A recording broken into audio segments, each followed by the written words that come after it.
भारत ही नहीं, विश्व में जहाँ पर भी सनातन संस्कृति के प्रवाह के लोग हैं, वो सब नवरात्रे और उसके पश्चात जो बुराइयों का प्रतीक युगों पहले हो गया था, जिसको रावण के रूप में जाना माना गया, और वह बुराइयों से समाज की, जीवन की, चरित्र की, रोटी कपड़ा मकान की, शिक्षा, सम्मान और स्वतंत्रता की रक्षा करने के लिए प्रभु राम ने उसका अंत किया था। आज का दिन बुराइयों पर अच्छाई का, अधर्म पर धर्म का, अत्याचार और अन्याय पर सदाचार और न्याय की जीत का त्यौहार है, और इसलिए इस त्यौहार से की शुभकामनाएं।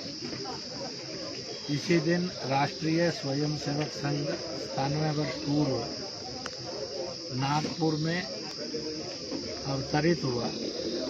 विश्व के संदर्भ में ये मानवता का संदेश था, वसुदेव कुटुंबकम, प्राणियों में सद्भावना।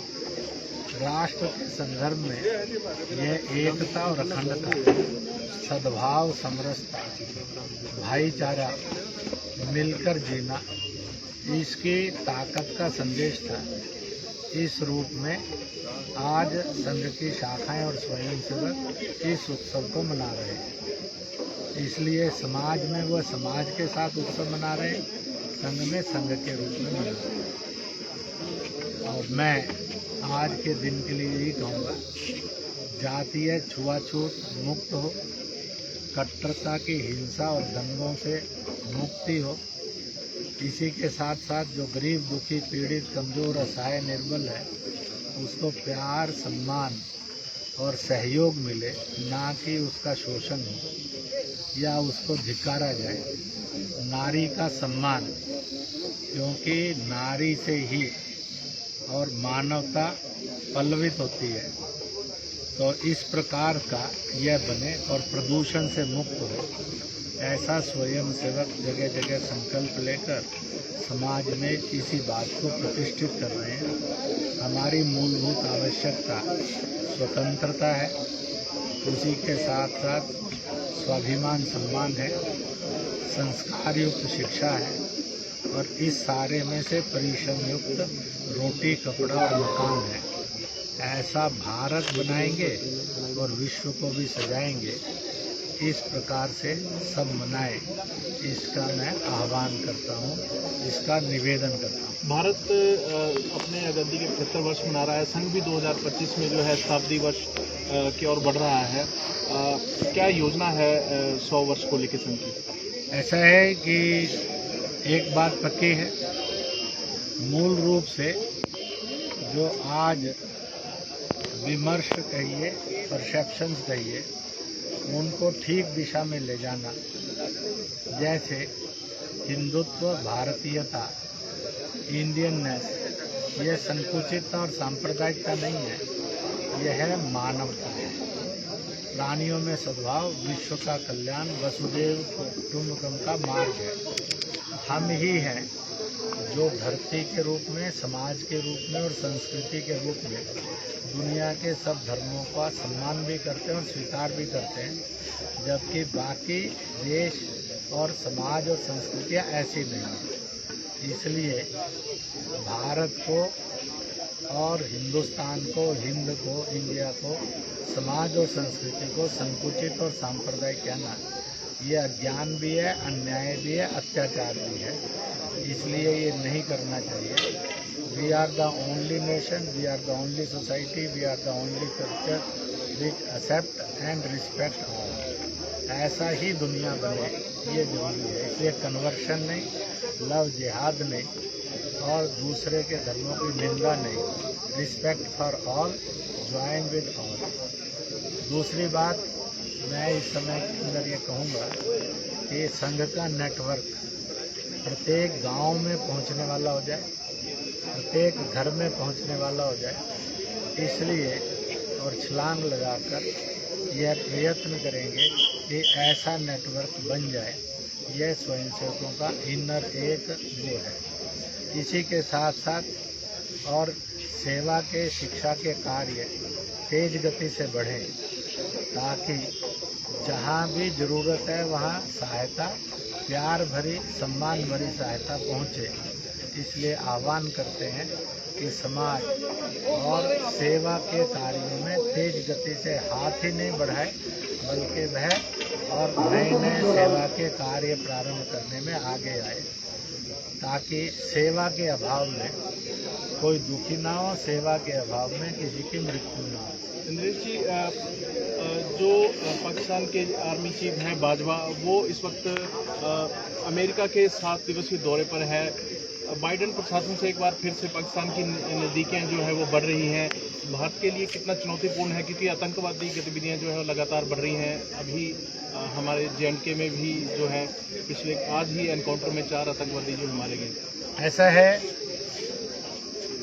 चाहे आतंकवादी हैं चाहे नक्सलवादी हैं, चाहे उनके चेहरे CBP-FI आदि हैं या और इस तरह के चेहरे हैं, इन सब पर पूरे देश का यह सोचना है और होना चाहिए कि जाति से, दल से, पंथ से ऊपर उठकर यह मानवता के घोर शत्रु हैं, यह शांति और विकास के भी बाधक हैं। इसलिए इनको आयरन हैंड डीलिंग मिलनी चाहिए। यह हमारा प्रदेश सरकारों से, दलों से और भारत सरकार से प्रार्थना है। इसी के साथ साथ दुनिया की ताकतें कोशिश करती रहती हैं, क्योंकि आज भारत सब और स्टेयर्स को पार करते करते दुनिया का नेतृत्व कर रहा है। कोविड में मानव जाति और मानवता का रक्षक बनकर भारत उभरा है। इसी प्रकार से बाकी देश और बड़ी ताकतें युद्ध की बात करती हैं और शस्त्र बनाती हैं, शस्त्र बेचती हैं और शस्त्रों के द्वारा लड़वाती हैं। हमने तय किया है कि दुनिया युद्ध मुक्त हो, जबकि आज दुर्भाग्य से चीन, रूस, अमेरिका आदि यह युद्ध के रूप बन गए हैं। यह युद्ध के रूप ना बने, यह शांति के और सद्भाव के मॉडल बने।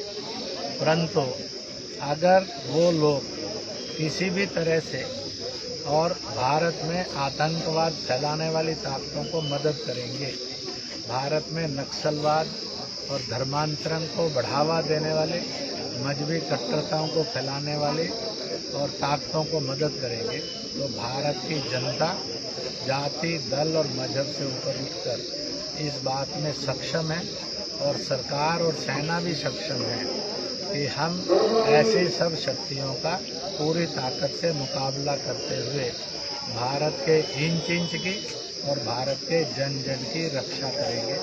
भारतीय सेनाएं मोर्चों पर भी सफल हुई हैं, पाकिस्तान पर सर्जिकल स्ट्राइक करके गलवान से और डोकलम से चीन को हटाकर, और हम अंदर भी ताकतवर सिद्ध हुए हैं। नक्सलवाद, माओवाद और आतंकवाद को कुचलते हुए PFI पर बैन लगाकर, सिमी पर बैन लगाकर, और हम आने वाले कल के अंदर का लॉ एंड ऑर्डर भी बनाकर रखेंगे और सीमाओं की सुरक्षा के लिए भी कटिबद्ध थे। बलिदान देंगे परंतु इंच नहीं जाने देंगे। बलिदानों के लिए संघर्ष करेंगे बलिदानों के रूप में, परंतु जन को मरने नहीं देंगे। सर, आपने कहा जन भी नहीं जाने देंगे और जो खोई हुई ज़मीन है उसे भी वापस लौटाना चाहिए। तो क्या लगता है सर, अभी जो पाक अधिकृत जो कश्मीर है उसको उसकी तरफ जो है वो देश को बढ़ना चाहिए? ऐसा है, देश ने 370 और 35 से हटाने के बाद दो बातों के संकेत दे दिए हैं। पहला कि कश्मीर के नेताओं ने ये कहा था घाटी में तिरंगा उठाने वाला कोई नहीं मिलेगा। घर घर तिरंगा के अंतर्गत 7.5 लाख स्थानों पर घरों सहित, संस्थानों सहित, दलों सहित और तिरंगा दुनिया ने लहरते हुए देखा है। PFI पर बैन लगते हुए भी देखा है और इसलिए और इस उद्घोषणा को भी दुनिया ने सुना है। पार्लियामेंट के अंदर भारत सरकार आज उन्होंने बहुत स्पष्ट रूप से उद्घोषित किया, when we talk of Jammu Kashmir and Ladakh, तो उसमें POJK आता है। इसलिए POJK मिलाकर ही हम सोचते हैं। इसलिए भारत ने और दुनिया को अपनी नीयत और आने वाले कल की नियति घोषित कर दी। सर पिछले दिनों मोहन भागवत जी एक मस्जिद में गए, एक नई शुरुआत जो है वो वहाँ पर हुई और मौलवी ने भी कहा कि जो भागवत जी हैं ये ऋषि हैं, लेकिन उसके बाद फिर वही बात हुई, उनके खिलाफ भी सिर तन से जुदा करने वाले जो नारे लग रहे हैं, इसको किस तरह से देख रहे हैं सर? ऐसा है, इस देश के अंदर जो आज मुसलमान और ईसाई है उसमें 98 से 99% कन्वर्टी। अगर उनके परंपराओं पर जाएंगे, अगर उनकी जाति गोत्र पर जाएंगे, देश पर जाएंगे और उनके पूर्वजों पर जाएंगे तो वह सब भारतीय हिंदू ही दिखाई देते हैं। यह एक सत्य है। इसका एहसास उनमें पैदा होना शुरू हो गया। इसलिए वो ये कहते हैं कि राजनीतिक नेता और पंथीय मजहबी नेता और उनकी बातें जो मीडिया में छपती हैं वो गुमराह करती हैं, और इसलिए हम संघ से और हिंदुत्व पर सीधा डायलॉग करना चाहते हैं। उसी में से 20-25 वर्ष से मुसलमानों के साथ, ईसाइयों के साथ डायलॉग परंपरा प्रारंभ हुई है, और इसलिए उसका अभी एक कार्यक्रम हुआ जब वो मौलाना के घर गए। घर के साथ ही मस्जिद थी, घर का हिस्सा ही, और उधर वो और एक मदरसे में भी गए जिसमें एक बड़ा सांप आया, और मौलानाओं ने वहाँ कहा कि हम अब मदरसे में गीता पढ़ाएंगे, हिंदी संस्कृत की भी नॉलेज देंगे, उसका आधुनिकीकरण करेंगे, हुनर स्किल सिखाएंगे और भारत की मुख्य धारा में और आएँ।